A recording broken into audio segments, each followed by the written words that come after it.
It's my privilege to introduce a singer who will usher in the program for us, Ambassador Rudy Vaghar, who has represented India in countries as far afield as Brunei and Colombia and Peru, and is now in the lovely city of Shillong in northeastern India. Rudy, will you lead us in with music, please? Thank you. Thank you, Ramo. I must, I'm very happy to be part of this celebration of the 75 years for the Platinum Jubilee of the United Nations. And I must thank my dear, true colleague and friend for more than 40 years, Ramu Damodaran, for an academic impact of the United Nations together, for giving me this opportunity. Rethinking youth entrepreneurship as a subject for the discussion is most appropriate, particularly in the context of the present pandemic, where we have to combat it with so many innovations of all kinds, especially from the youth. We are also meeting, of course, this is the eve of the Gandhi Jayanti, or the birthday of Mahatma Gandhi tomorrow, which is 2nd of October, which is in fact also the celebration of the Day of International Violence under the United Nations, and also in fact we are still celebrating his 150th birth anniversary. So to fit into the occasion, in fact, I have chosen a favorite hymn of Mahatma Gandhi called Lead Kindly Light. So I will sing it so please, thank you very much.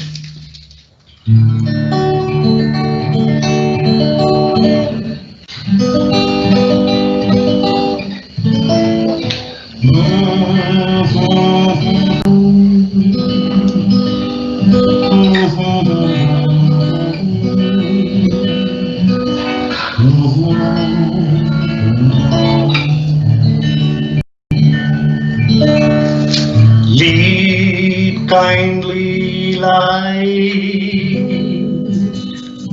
amid the encircling gloom, lead down me, oh. The night is dark and I am far from home. Lead down me, oh. Keep down my feet, I do not ask to see the distant sea, one step enough for me. I was never danced, nor prayed that thou should sleep me, oh. I love to choose and see my path, but now lead down me, oh. I love the garish days and spite of fears. Pride rule my will. Remember distant years.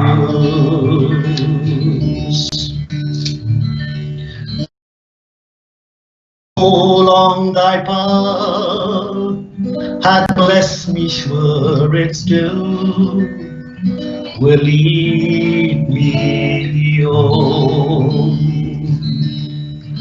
O moor and fen, or creek and and dawn until the night has gone. And with them all, the angels' faces smile, which I have loved long since and lost a while. We kindly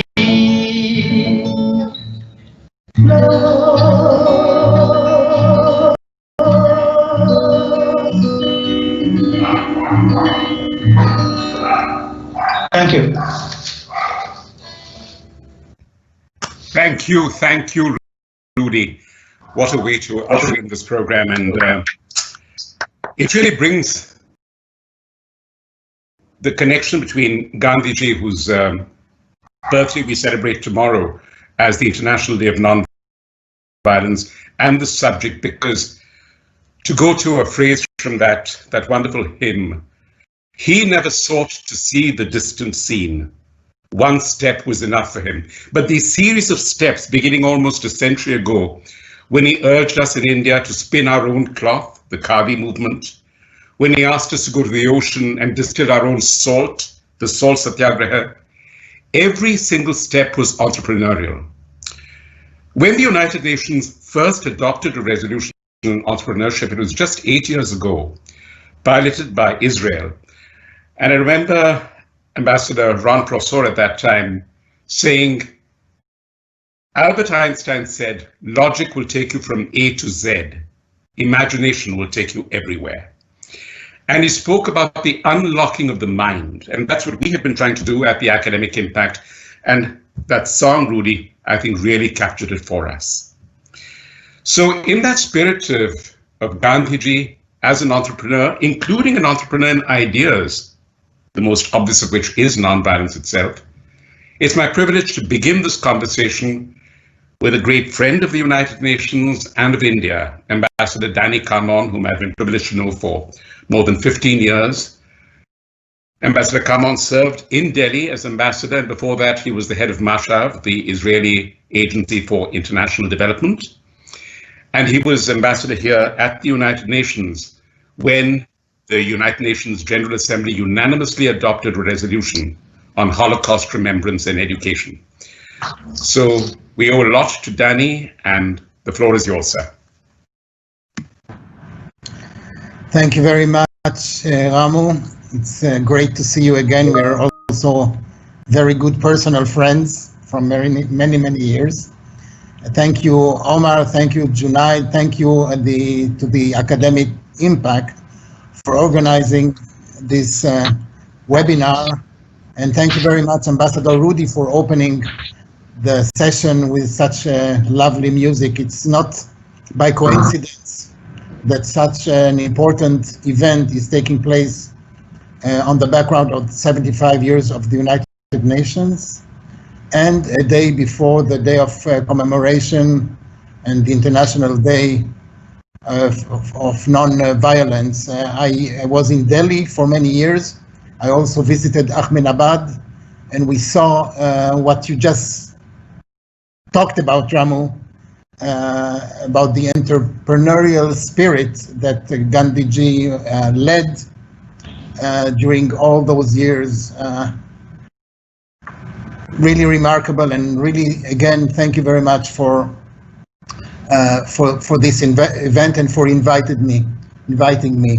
Yes, we did initiate the biannual resolution on entrepreneurship for development. We also, in alternative years, initiated a resolution on agricultural technologies for development, and there is a connection between both. We always felt, and we feel both in the UN world and on the ground, if I may say, that we stand in a very special position. Israel as a country stands in a very special position because When we received our independence in 1948, and we had to build a nation from scratch as what today is called a developing country. We were a country in development. We had to learn, we had to build capacities, we had to challenge what today is called the SDGs. We sort of felt we confronted the challenges of what today is called the SDGs even before it was set on the international stage. And having gone through all those challenges and having crossed the barrier between being a developing state and a developed state with the acquired capabilities, we feel that we are in a very crucial position in which we've been there, we've been on both sides, let's say, of the aisle. And we, as part of our diplomacy, part of our vision, even I would say part of a Jewish vision, we are very happy to share what we have learned on our own experience with the rest of the world. And we actually do it. We don't only talk about it, we also do it. And in this resolution, in both resolutions on entrepreneurship for development and on agricultural technologies for development, we have done something which is not UN-like process. We took an activity that is actually happening on the ground, in which we share our experience and others share their own experience. We put it into a UN text, and we offered the UN text to the Second Committee and to the General Assembly in a way that it was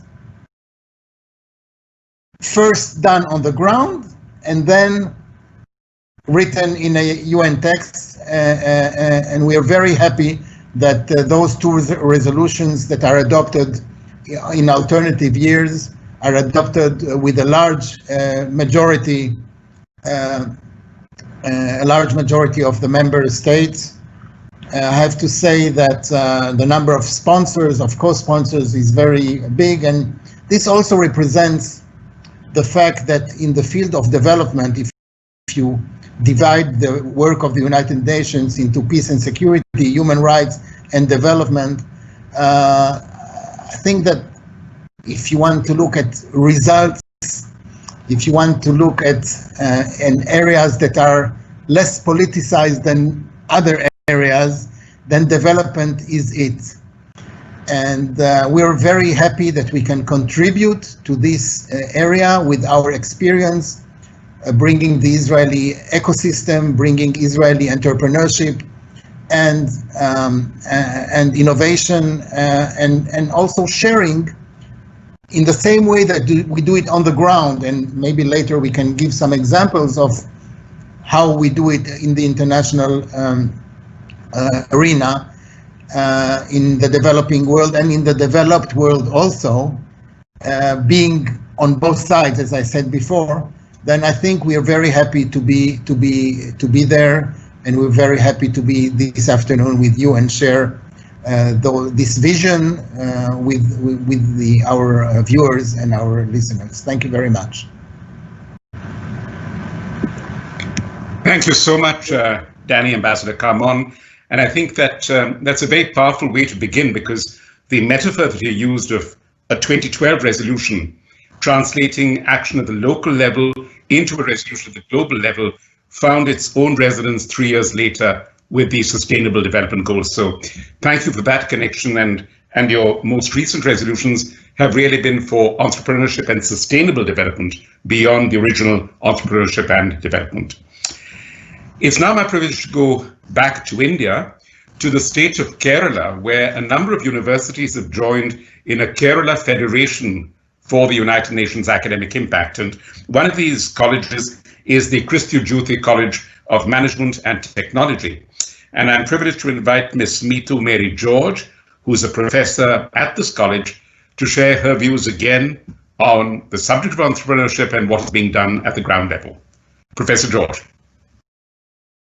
And all.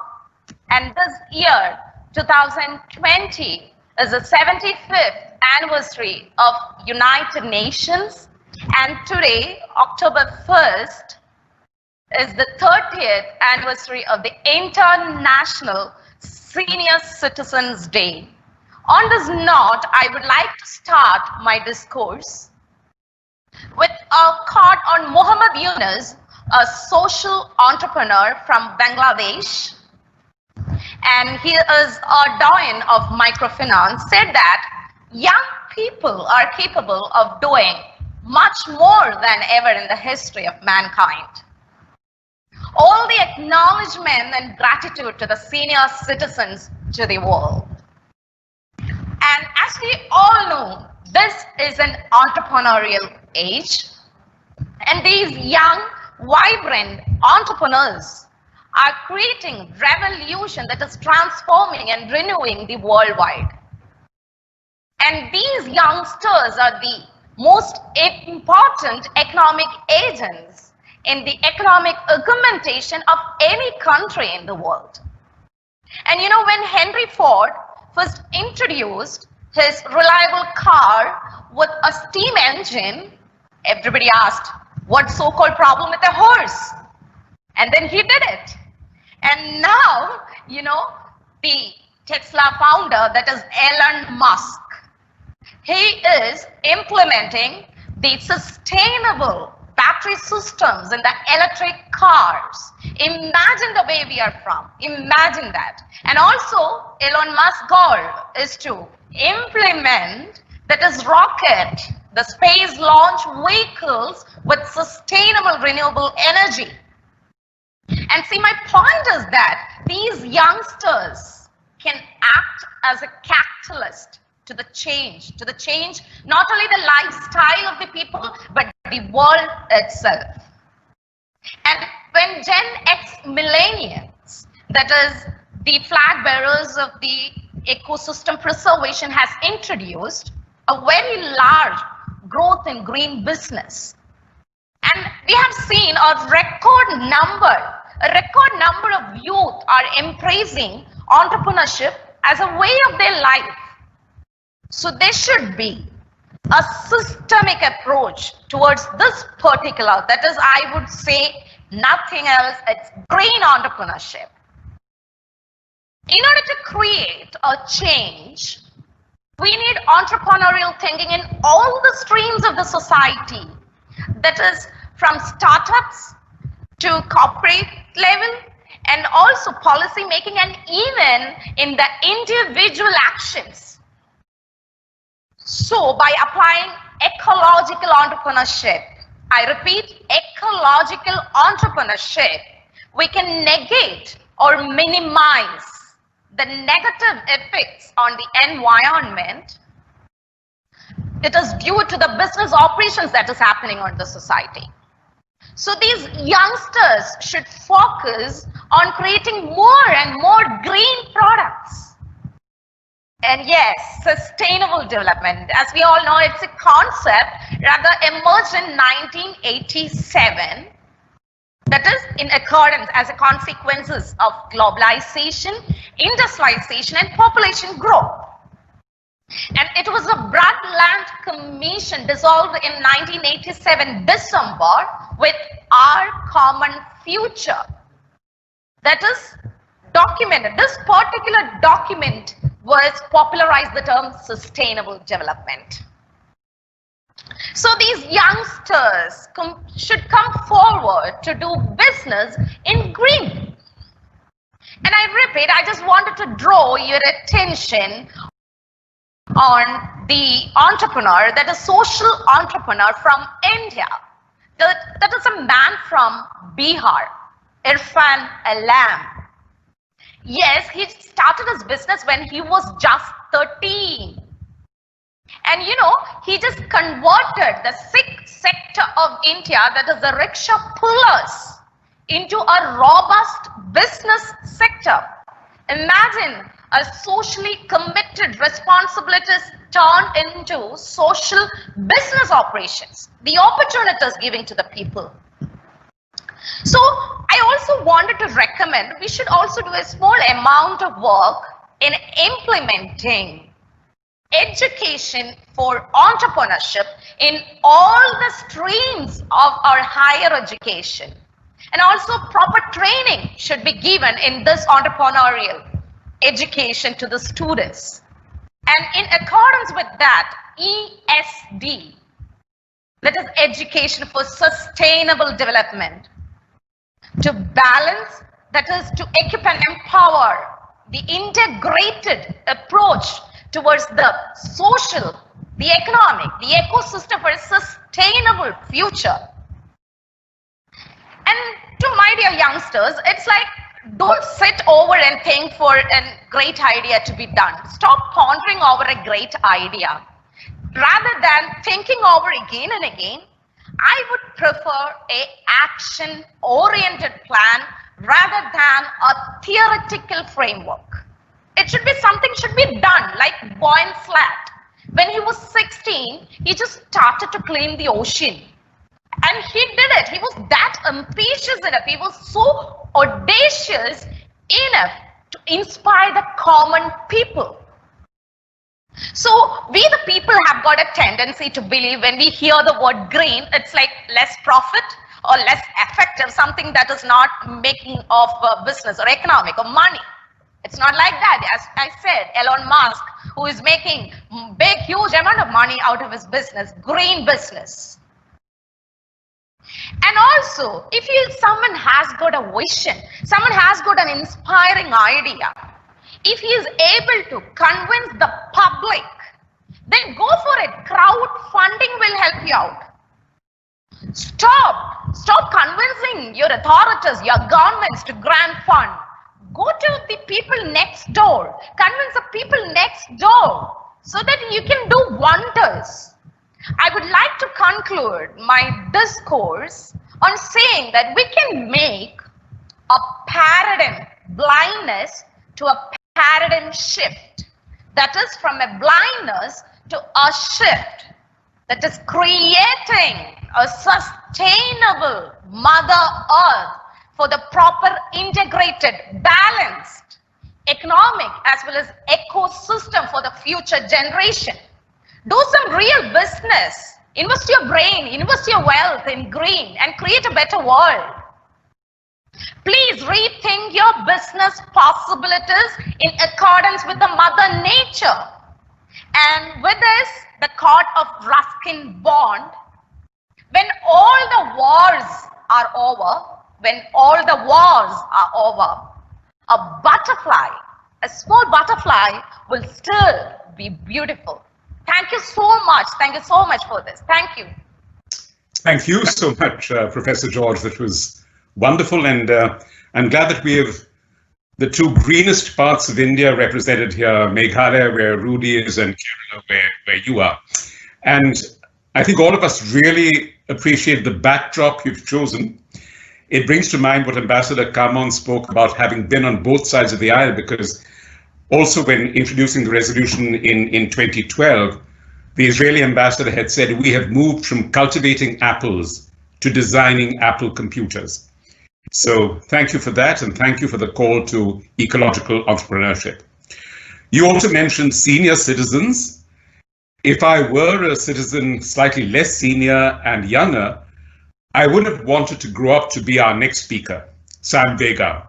Sam is the executive director of the Millennium Campus Network.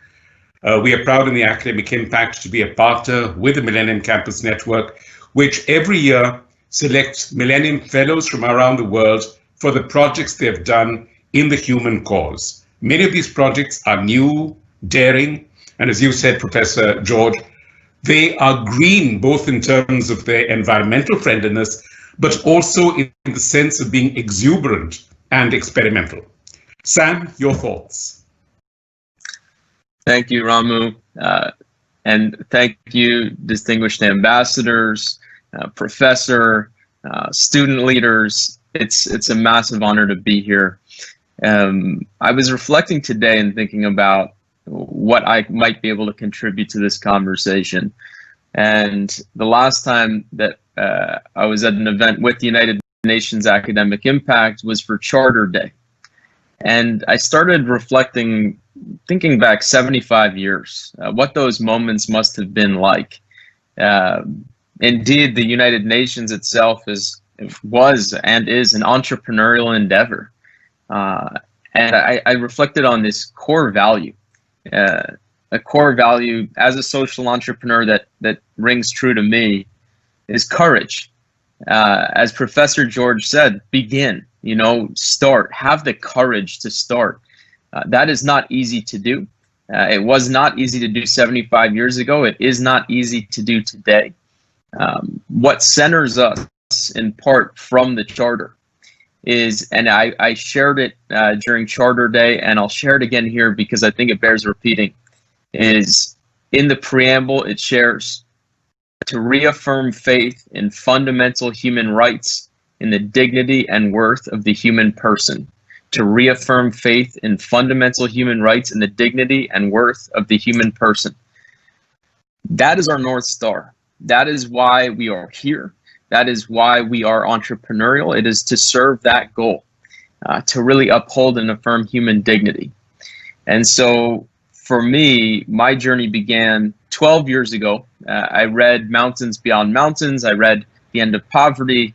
I learned that a tenth of humanity lives in extreme poverty on less than $1.90 a day. When I was 19, I reached out to the United Nations, and the UN welcomed me, embraced me. And it started with just attending an event and then another and learning about the complexities of the world, but also being invited to be an entrepreneur, to think about what role students could play in advancing the Millennium Development Goals, now the Sustainable Development Goals. When we launched the first iteration of the Millennium Fellowship here in Boston, we had 15 applicants. I think we had 11 Millennium Fellows the first year. And to be honest with you all, we struggled to even get 15 applicants. People kind of said, well, what is this? How can we trust this? But Professor George, I loved your remarks because it really is about having the courage to start. And so what we did more than anything else was we listened. We listened to young leaders. We said, what is it that you really need to be effective in this space? How can we best serve you? We focused on training, on connections, on recognition, on really providing a platform for undergraduates making a difference.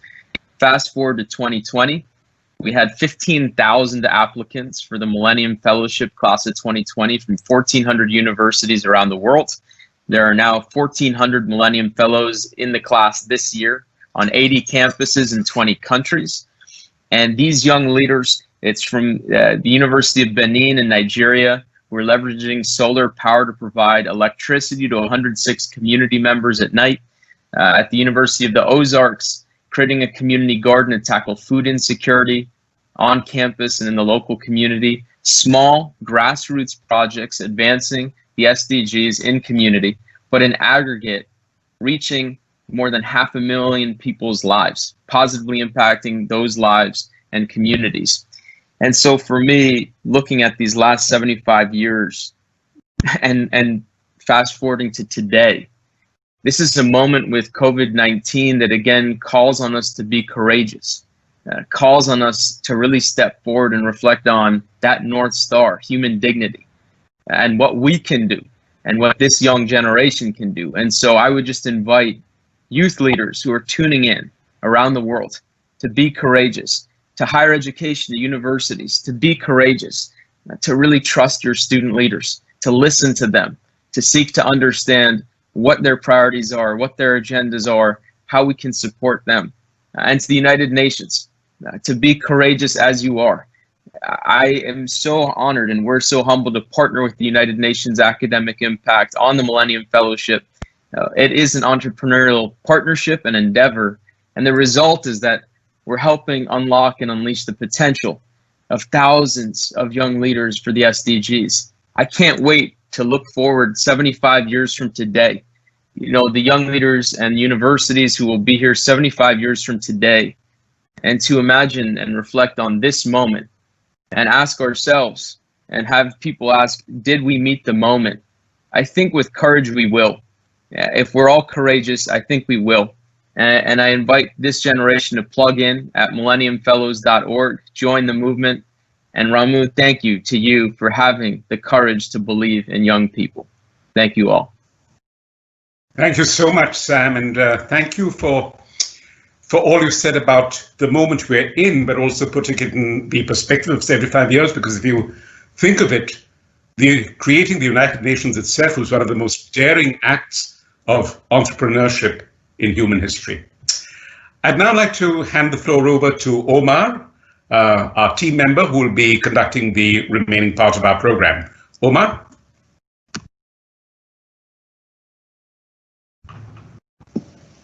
Thank you very much, Ramu. And it's a privilege for me now to introduce our next speaker. She's a student from CMES College, Kottayam in India, and she's also a youth council member of the Kerala Forum on the United Nations Academic Impact. So, Ms. Subana, the floor is yours. Good day to everybody. First of all, I would like to thank everybody for this opportunity. This means a lot to me. And I now move on to the speech. So today, since we're talking about rethinking youth entrepreneurship, I think it is first important to address what entrepreneurship means. Now, as we all know, entrepreneurship is simply an outcome of a lot of factors, which includes values, undying spirit, along with the current demands and needs of the society. So entrepreneurship, it's all about being a leader who is able to identify the opportunities, and offer solutions in whatever form so as to meet the demands of the current world.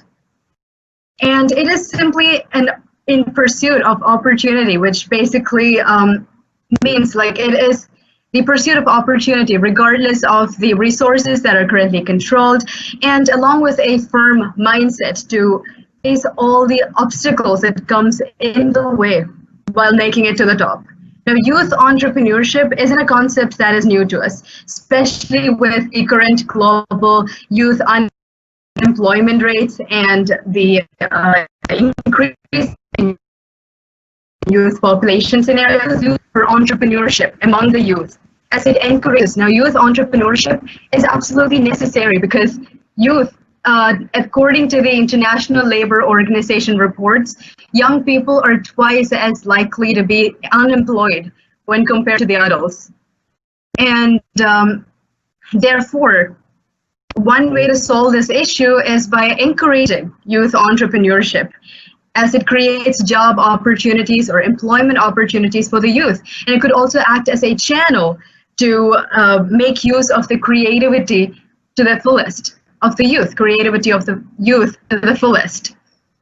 Now, but obviously, this will also ensure the implementation of our Sustainable Development Goal number 8, which basically states decent work and economic growth, because economic growth can be accomplished by encouraging youth to come up in entrepreneurship, in business. This goal basically encourages young, small and medium businesses by providing all necessary resources that's needed.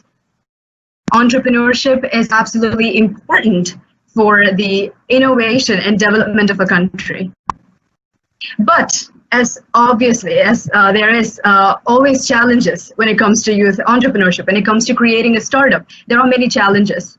Like in my opinion, one main problem or issue that people face is the lack of promotion of their product. If the young people, if their ideas or if their products are actively promoted, and if it's made to reach a larger audience, their ideas could help in sustaining growing economies. Now, and also, like, besides Google and many other big business giants of now, they all started their journey as small startups. Hence, it is important that the government make policies to somehow recognize the skills of the youth and encourage their skills and creativity by boosting their confidence and like supporting them by providing incentives and all that.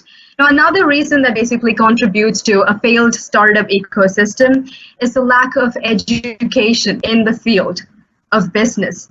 Like, our education system basically lacks financial education and business knowledge. Now, this has to change because marketing solutions, business strategies, and financial education should be taught to every pupil at school. Because lack of these necessary skills in the field of business leads to a lot of failed startups. And not knowing this, people venture out into the business, not knowing enough about the field. And that way we are at a loss. We are at a risk to lose potential talents and skills. That has to change. It is important to build and to develop job creators, which is what we need right now. Job creators rather than job seekers. So this will also, our education system, the quality business education, will also enable the students to come up with creative ideas that can gain viable attraction in the market, which will establish them into entrepreneurs, successful entrepreneurs.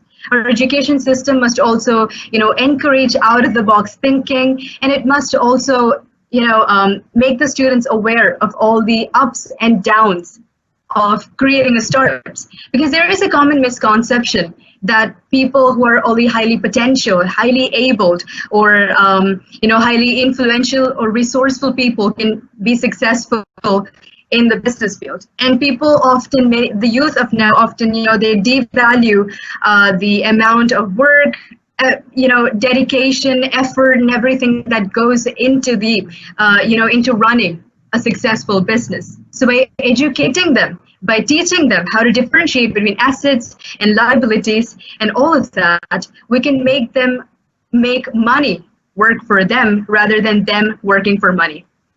And it is also, as our previous speakers have said, it is also important that we educate them on sustainability. Educating them on sustainability will help us in creating a sustainable community. A community where there are a lot more green public spaces, a community where there is proper urban management, equal participation and inclusion. By educating the youth on the importance of these, we could reform our nation, and which in turn leads to development. Also, it is clearly visible from the past that the major life shift of every era is outlined, designed, and carried out by young entrepreneurs. The human requirement of each era is different, and the earlier generation failed to identify the requirements of the ultra-modern society. Therefore, it is important identifying these requirements, these latest requirements, is an integral particle when it comes to entrepreneurship. Now, entrepreneurship, it doesn't equal freedom or control or wealth in a lot of situations to a lot of people, but it is something that's absolutely necessary for the economy and for development. Therefore, I'd like to conclude by saying that we must rethink our principles or our ideas of entrepreneurship so as to, for the betterment of the society and to develop a society which is much more sustainable. Thank you.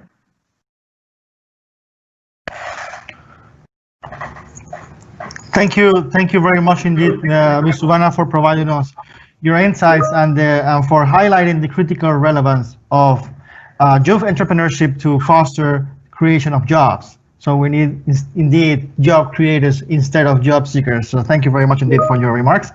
So it is now my privilege to go to the second section of our webinar, which will be based on interactive mode. So we are going to receive some questions from our audience that are joining us live through Teams live event.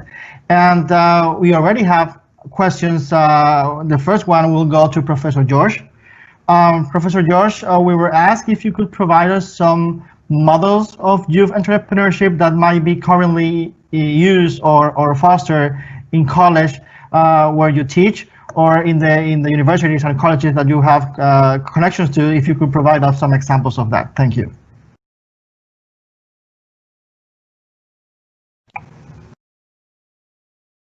Professor George?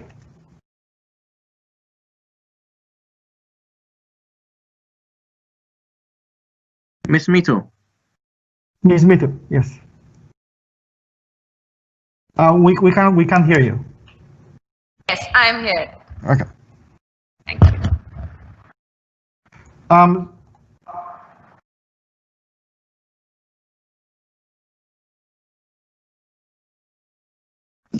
Omar, you're muted, Omar.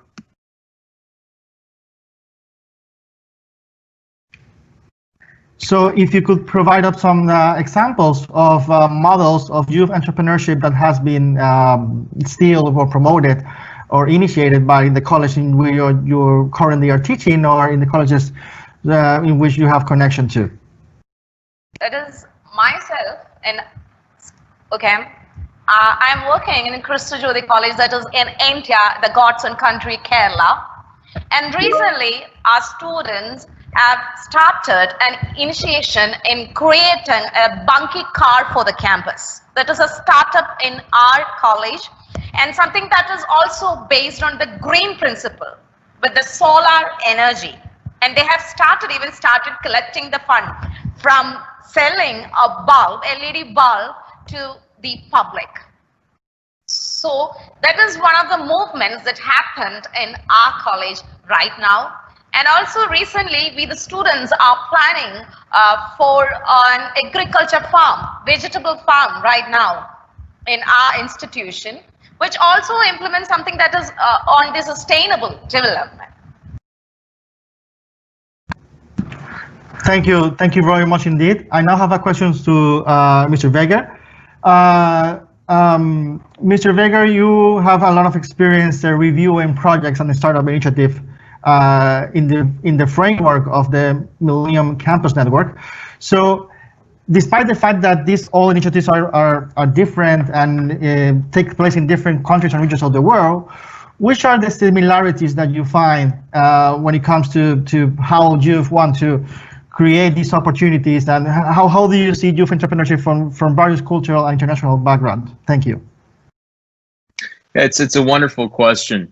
Thank you for it. I think one trend that I see that's important, criteria for success and impact as young entrepreneurs is to be proximate, meaning to really be a part of the communities you're seeking to engage. So when we've seen student projects fail, it's oftentimes, historically, they're actually imposing ideas or initiatives that a community doesn't really believe in. And so to impose from the outside is dangerous. But yeah, to be proximate to community, I think is core. To be courageous and start. I hate to repeat myself, but Professor George, I loved your remarks. I think it's so accurate. This need to really just begin. You can create the world's perfect business plan, strategic plan, and never start. And if we've learned anything from COVID-19 in this moment that we're in, the world is rapidly adapting. It is not going to wait for us to create the perfect plan. It will continue to pivot, and we need to pivot and adapt with it. So adaptive leadership is also key. And we see young leaders in contexts all around the world really seeking to meet the community's needs, goals, and aspirations by being adaptive. COVID-19 and the SDGs in local contexts feel different in different spaces, but those are at least two core values that have stood out to me looking at student projects around the world.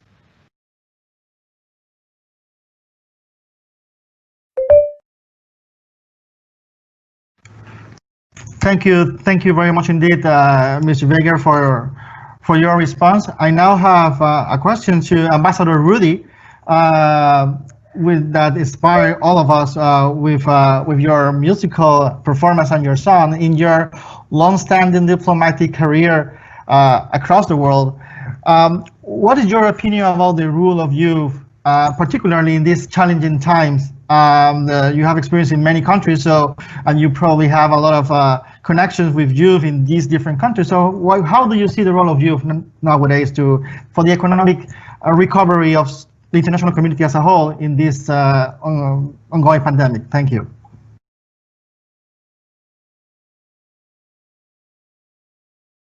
You are on mute, Ambassador Rudy. Can you hear me now? Yes. Okay. Thank you for that question. In fact, I think, listening to the previous speakers, all of you, in fact,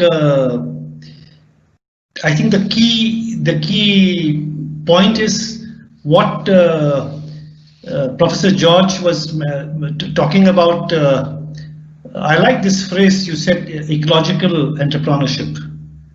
And I think then subsequently others also were talking about, were insisting on that another, sustainability of everything that we do. And I think increasingly, in fact, Mr. Sam Vaghar, you also said, that there is no perfect solution. And I'll have to keep on adapting. I think I like that. And if you ask me, because this current pandemic, I think there seems to be, the necessity that a different paradigm has to emerge. And as the other speakers have also said, and I think so, I just join in what they have said. And if you ask me, youth all over the world, I think will think more or less the same, whether it's in New York or in India or in Latin America or in Africa. So I suppose youth now will definitely ask a lot of questions. There will be a lot of thinking, and that's why I said the rethinking youth entrepreneurship is so appropriate. So that's my answer to your question. Thank you very much indeed, Ambassador Rudy. And now I turn to Ambassador Carmon. So since Israel has been promoted exponentially the role of entrepreneurship for development, not only through the resolution adopted by the General Assembly, but also through its development programs at the international level, if you could provide us some examples of these programs that Israel has promoted precisely to foster entrepreneurship at the international level in that developing world. Thank you.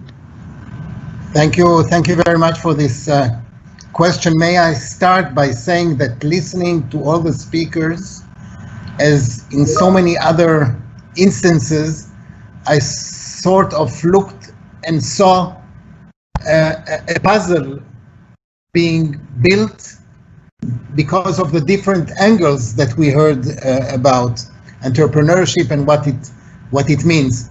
A real puzzle which also signifies the strength, I would say, of the international community when it comes together in a partnership. We are used to international politics, sometimes frictions, not always everyone understands and agrees with the other, but when it comes to the challenges of development, sustainable development, some things that reach out the last citizen of the world anywhere, the areas that were tackled during these exposés bring really this very important puzzle. As I said before, we have been taking our work from the ground into a UN text, and we're very proud that we have this ongoing and repeating resolution every couple of years. But this is the contrary to implementation. We first implemented and then we put it into a resolution. I'd like to give you a few examples of the work that we have been doing with our partners. We cannot and we will never do things by ourselves, but we have adopted systems and areas and ecosystem, and we have shared the Israeli Startup Nation ecosystem with our partners. So we have one very important partnership with an organization, as an example, of course, an organization called YABT, W-A-B-T, Young American Business Trust. It's an organization that is affiliated with the Organization of American States. With this organization, we have been doing for more than 10 or maybe more years activities in the ground, on the ground, and in Israel, training, capacity building, sharing of best practices, meeting with the various partners of the Israeli startup nation ecosystem, meaning government, academia, research and development, finance, all the members of the ecosystem, sharing with them our vision, which, by the way, does not mean that any entrepreneur has to, I mean, each entrepreneur would like to succeed, of course, but the way we approach innovation in our ecosystem means that sometimes maybe 12, 13, 14 startups, talking about startups, will not succeed. But we know that the entrepreneur will start again, because it's okay to argue, it's okay to dare, it's okay to be curious, but it's also okay to fail, knowing that you have the opportunity to restart again. So this partnership with WABT, where more than 22,000 people from Latin America and the Caribbean have already taken part in this activity. We have relatively new activity with UN Habitat in Africa. We even have something very small, but I think acute activity in Rwanda, where entrepreneurs, young entrepreneurs take part in a game, in a TV game called Meet the Gorillas, if you know this TV show. And the five winners of this entrepreneur competition are invited by our government to come to Israel and see the Israeli ecosystem and how we can really share, not only in photos and presentations, but also in the real world. And we have a few other activities in which we highlight. So one thing is really the resolution, and the other is the real world and the real activity that we're very proud of, and we're very proud of our partners too, worldwide partners in empowering entrepreneurs and in sharing the Israeli experience. Thank you very much, Ambassador. It is now my privilege to introduce an additional speaker within our panel of experts. This is Dr. Sunitha Kshatriya. She worked for the London School of Business and Finance, the Aldar University College, the Empowerment Center for the Advancement of Education, and currently she is the manager of the Entrepreneurship and Innovation Center at the American University in Dubai, in the United Arab Emirates, which happens to be the UNAI SDG Hub for Goal 17. So it is my privilege now to introduce Dr. Sunitha. You have the floor.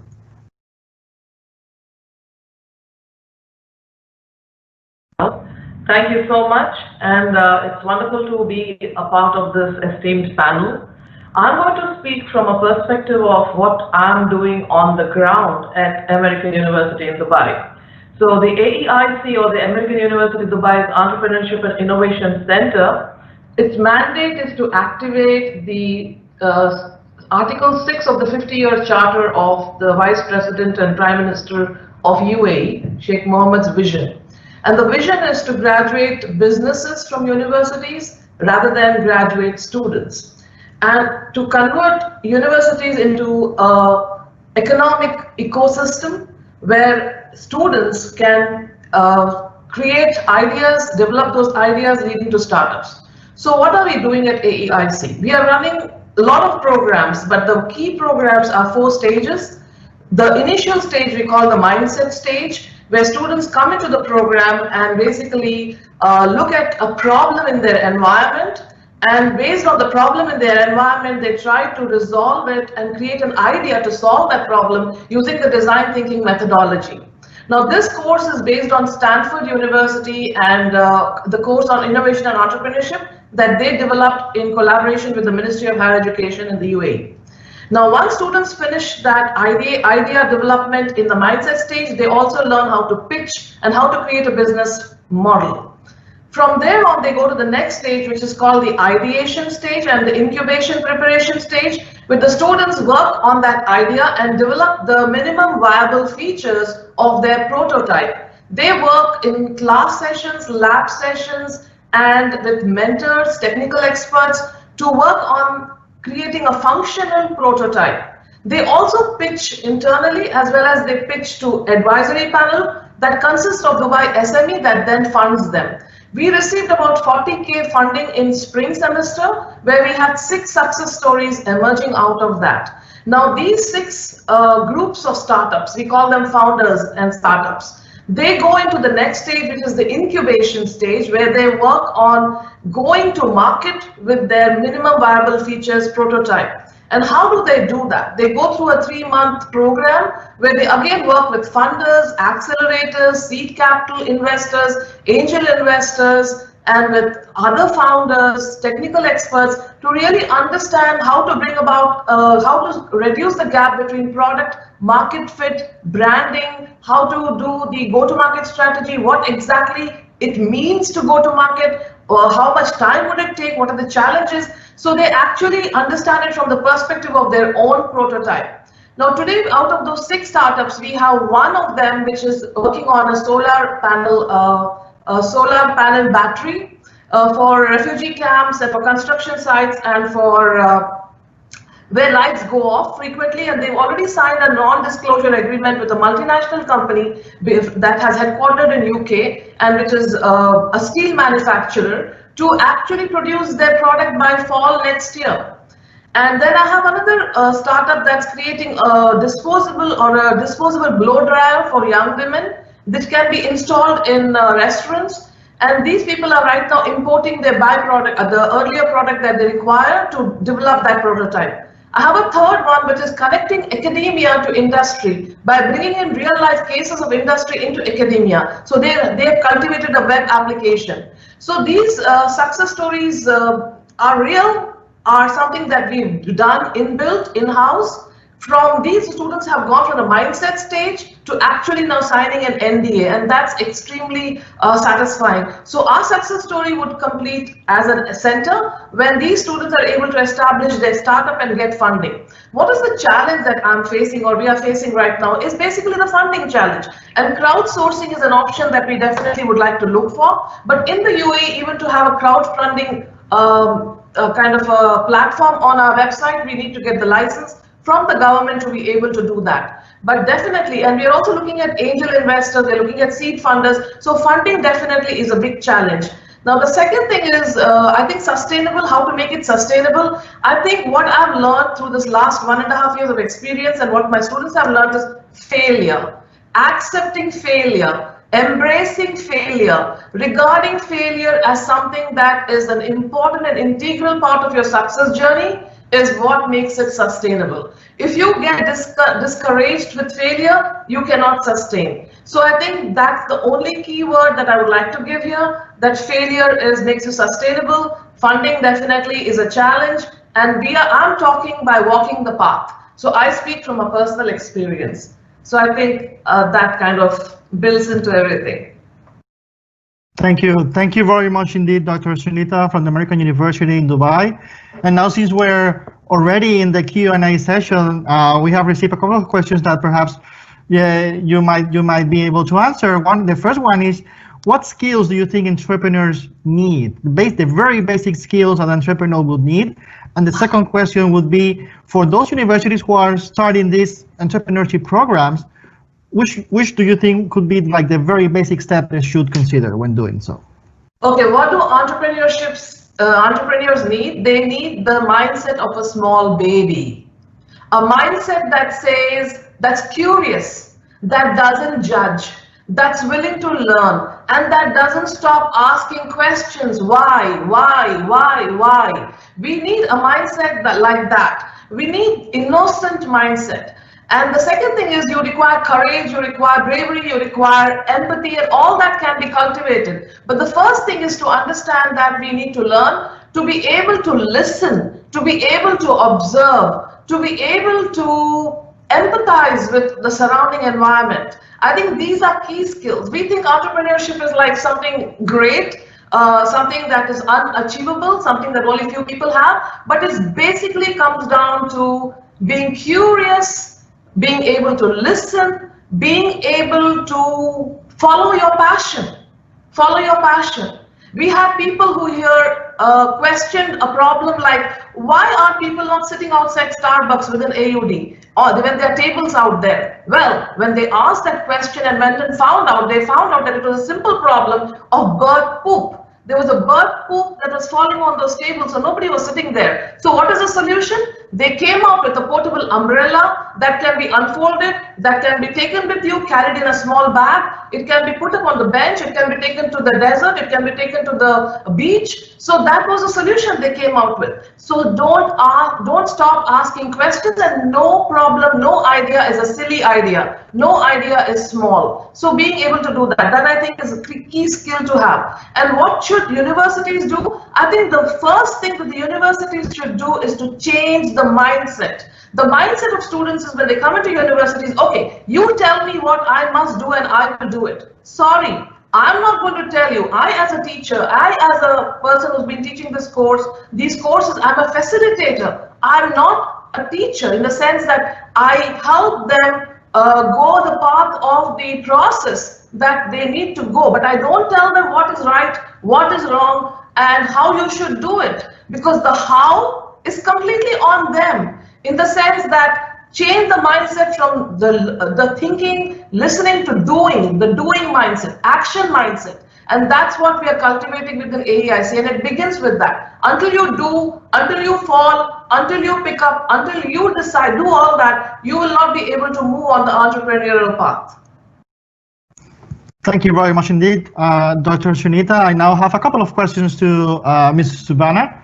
In India, the first question would be, what would you say to those who have the idea but they do not dare to risk to actually start their entrepreneurship initiative or program? And the second question would be, how would you motivate students right now, given the ongoing challenges and circumstances we are all facing around the world, for them to become young entrepreneurs? Sir, first of all, could you please repeat the first question? I couldn't quite well get that. I'm sorry. Yes. The first question will be, what would you say to those students or young people who have the idea of doing something, but they do not dare to take the risk to do so? Thank you. Okay, thank you, sir. So, just like our previous speakers have told already, regardless of your current situation, regardless of the resource that you have and such, it is important to take that, have that courage to move on with it, no matter what. Like, if you have the idea, everything else will basically follow. You catch up, you pick up on these things. If you have the idea, if you have the certain knowledge that you need in order to promote it, then I think it is important, it is you're ready, you could go forward with it. And as far as the second question is concerned,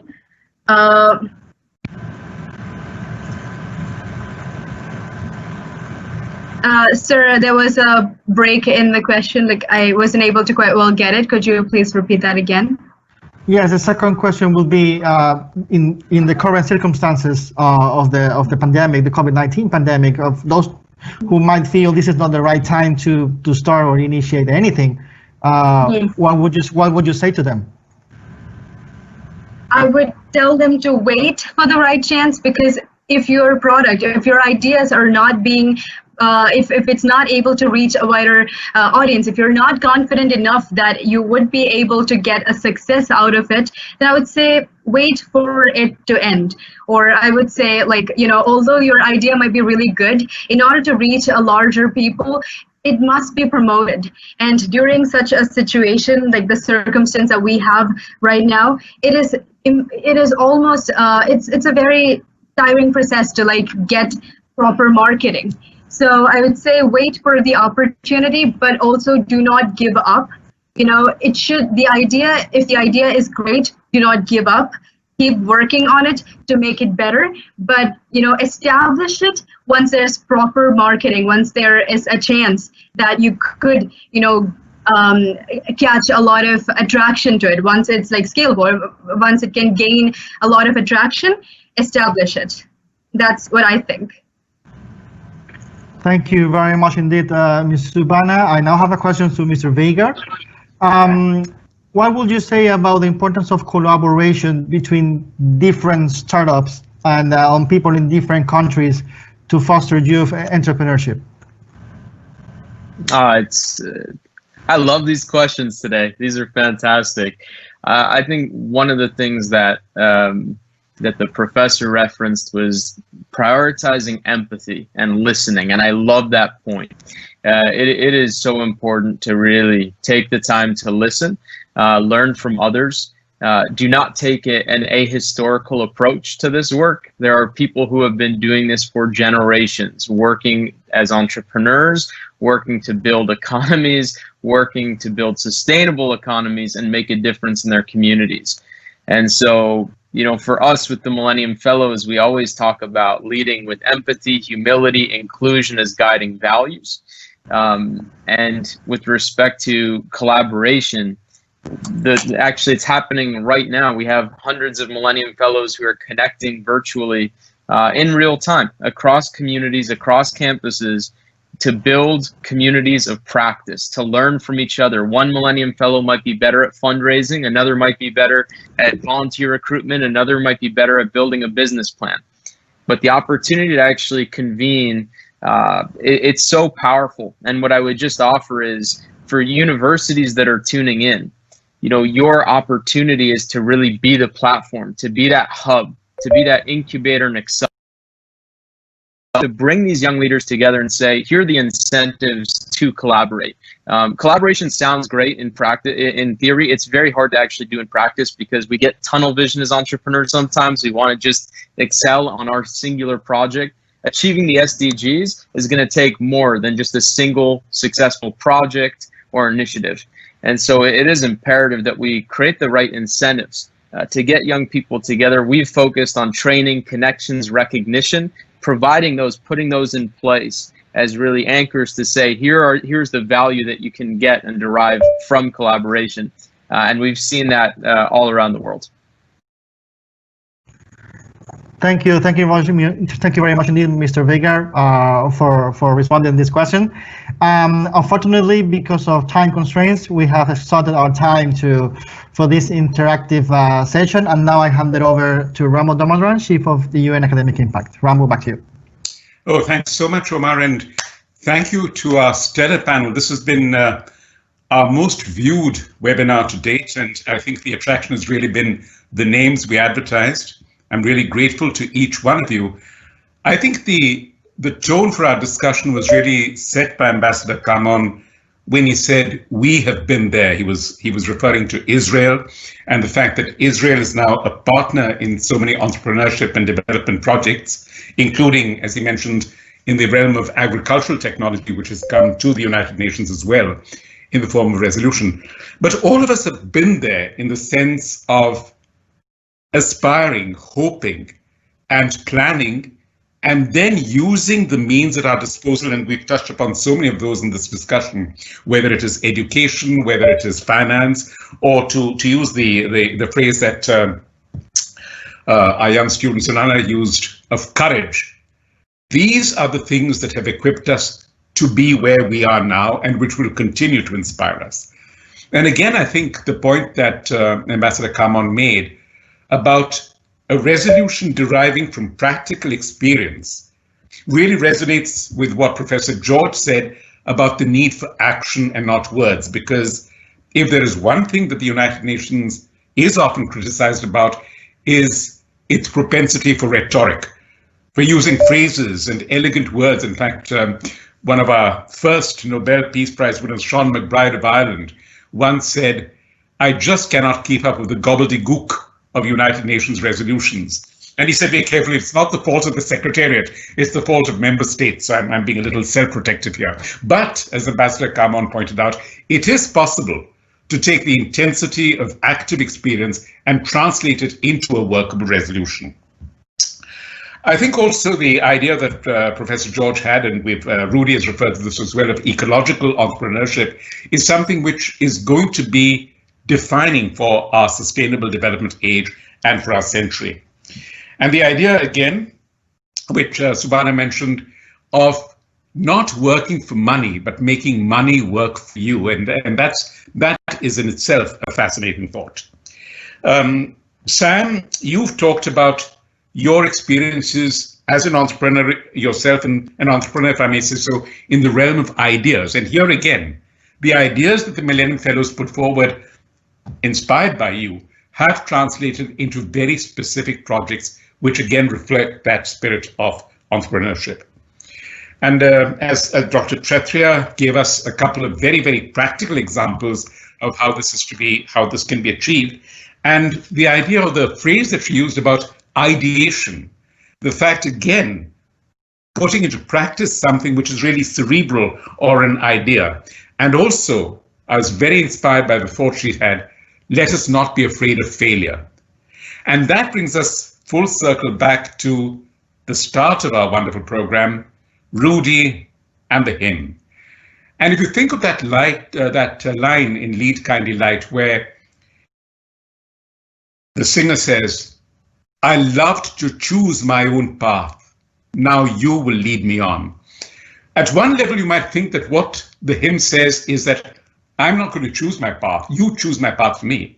But I don't think that's a fair interpretation. It certainly would not be, I think, the interpretation that Mahatma Gandhi would have wished. Because what that line says is that I will continue to choose my path.